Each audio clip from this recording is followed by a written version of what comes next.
श्री स्वामी चरित्र सारामृत अध्याय 13. श्री गणेशाय नमः. शुक्ल पक्षीचा शशिकर वाढे जैसा उत्तरोत्तर, तैसे हे स्वामी चरित्र अध्यायाध्यायी वाढले. द्वादशोध्यायाचे अंती श्रीपाद भट्ट बाळाप्पा प्रती कपटयुक्तीने फसफसू पाहती परी झाले व्यर्थचे. खिन्न झाला चोळाप्पा म्हणे श्रींची पूर्ण कृपा, मजहुनी तया बाळाप्पा प्रिय असे जाहला. वर्तले ऐसे वर्तमान बाळाप्पा एकनिष्ठा धरुण, स्वामी सेवा रात्रंदिन अत्यानंदे करीतसे. स्वयंपाकादिक करावयासी लज्जा वाटतसे त्यासी, तया ते एके समयासी काय बोलती समर्थ. निर्लज्जासी सन्निध गुरु असे जाण निरंतरू, ऐसे बोलता सद्गुरु बाळाप्पा मनी समजला.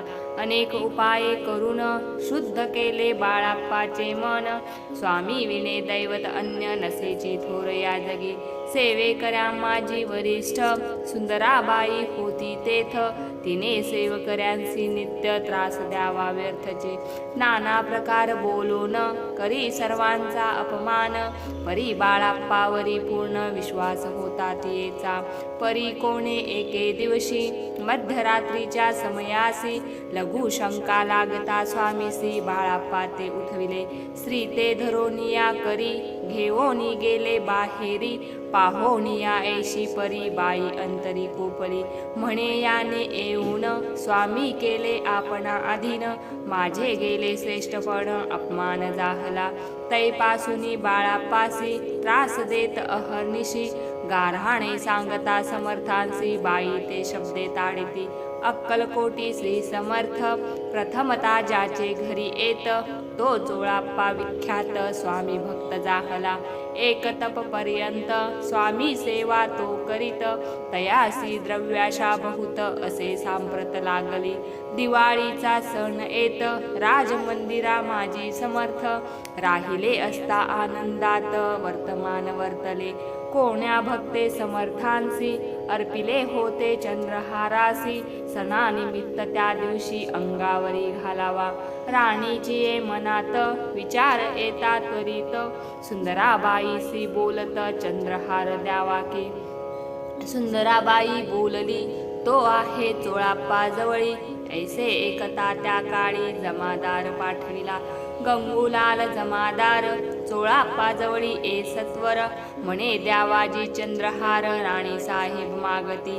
चोळाप्पा बोले तयासी हार नाही आम्हा पासी, बाळाप्पा ठेवितो तयासी तुम्ही मागुनी घ्यावा की. ऐसे एकुनी उत्तर गंगूलाल जमादार बाळाप्पा जवळी येऊनी सत्वर हार मागू लागला. बाळाप्पा बोले उत्तर आपणापासी चंद्रहार, परी चोळाप्पाची त्यावर सत्ता असे सर्वस्वे. ऐसे एकुनी बोलणे जमादार पुसे चोळाप्पा कारणे, जबाब दिदला चोळाप्पाने बाळाप्पा देती तरी घ्यायचे. ऐसे भाषण ऐकून जमादार परतोन नृप मंदिरी येऊन वर्तमान सर्व सांगे. चोळाप्पाची एकुनी कृती राग आला राणी प्रती, सुंदराबाईने ही गोष्टी तया विरुद्ध सांगितल्या. कारभार चोळाप्पाचे करी जो होता आजवरी, तो काढूनी त्यास दुरी करावे राणी म्हणतसे. पहिलेच होते बाईच्या मनी, सहाय्य झाली आता राणी, सुंदराबाईचा गगनी हर्ष तेव्हा न समावे. चोळाप्पाने आजवरी केली समर्थांची चाकरी, धन प्राप्ती तया भारी समर्थ कृपेने होतसे. असो एके अवसरी काय झाली नवलपरी, बैसली समर्थांची स्वारी भक्त मंडळी वेष्टीत. एक वस्त्र तया वेळी पडले होते श्रींजवळी, तयाची करोनिया झोळी समर्थे करी घेतली. अलख शब्द उच्चारिला म्हणती भिक्षा द्या आम्हाला, तया वेळी सर्वत्राला आश्चर्य वाटतसे. झोळी घेतली समर्थे काय असे उणे तेथे, जे जे दर्शना आले होते त्यांनी भिक्षा घातली. कोणी एक कोणी दोन रुपये टाकीती आणून, न लागता एक क्षण 100 गणती झाली. झोळी चोळाप्पा ते देऊन समर्थ बोलले काय वचन, चोळाप्पा तुझे फिटले ऋण स्वस्त आता असावे. पाहोनिया द्रव्यासी आनंद झाला तयासी, परी न आले मानसी श्रीचरण अंतरले. तयासी झाले मास दोन, पुढे काय झाले वर्तमान. राणीच्या आज्ञेने शिपाई दोन स्वामी जवळी पातले. त्यांनी उठवूनी चोळाप्पासी आपण बैसले स्वामी पाशी. चोळाप्पाच्या मानसी दुःख फार जाहले. स्वामी पुढे वस्तू येती त्या शिपाई उचलिती. चोळाप्पा ते काही न देती नेतरी घेती हिरावणी. चोळाप्पासी दूर केले बाईसी बरे वाटले. ऐसे काही दिवस गेले बाळाप्पा सेवा करताती. कोणे एके अवसरी सुंदराबाई बाळाप्पावरी. रागावनी दृष्टोत्तरी ताडण करी बहुसाळ. ते एकोणी बाळाप्पासी दुःख झाले मानसी. सोडोनी स्वामी चरणांसी म्हणती जावे येथोनी. ऐसा केला विचार जाहली असता रात्र. बाळाप्पा गेले बिऱ्हाडावर खिन्न झाले मानसी. आज्ञा समर्थांची घेऊनी म्हणती जावे येथोनी. या करिता दुसरे दिनी समर्थांजवळी पातले. आपुली आज्ञा घ्यावयासी बाळाप्पा येतो या समयासी. अंतर्ज्ञानी समर्थांसी तात्काळ विदित जाहले. तेव्हा एका सेवेकऱ्यास बोलले काय समर्थ. बाळाप्पा दर्शनासी येत त्यांची आसन दाखवावे. बाळाप्पा येता त्या स्थानी आसन दाविले सेवेकऱ्यांनी. तेव्हा समजले निजमनी आज्ञा आपणा मिळेना. कोठे मांडावे आसन विचार पडला त्या लागून. तो त्याच रात्री स्वप्न बाळाप्पाने देखिले.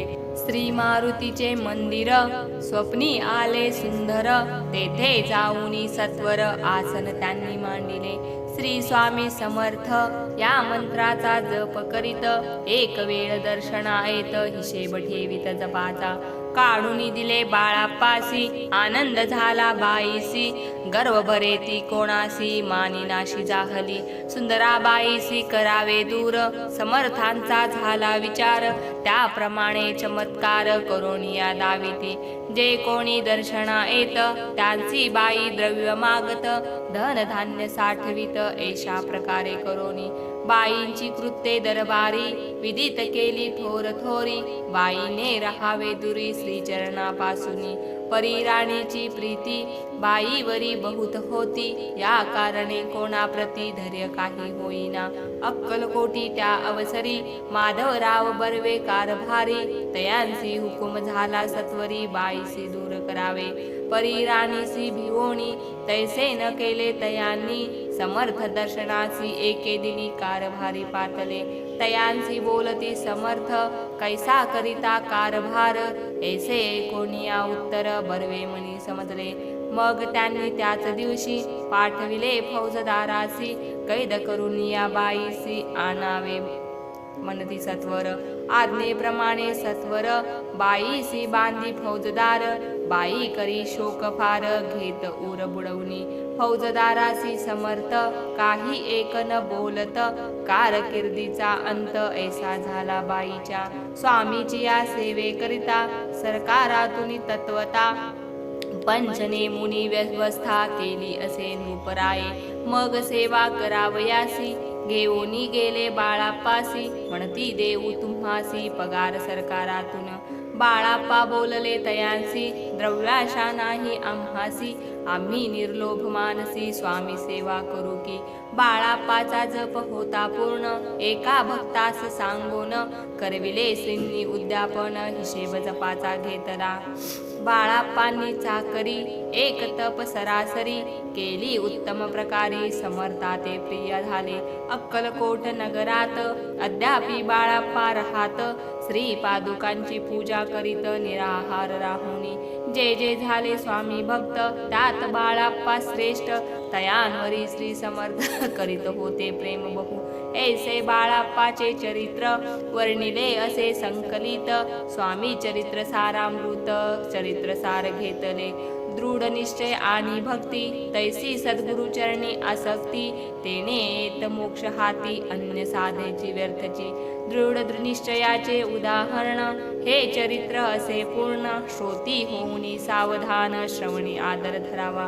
उगीच करती दांभिक भक्ती त्यावरी स्वामी कृपा न करती. सद्भावे जे नमस्कारिती त्यावरी होती कृपाळू. पुढले अध्यायी सुंदर कथा एका श्रोते देऊनी चित्ता.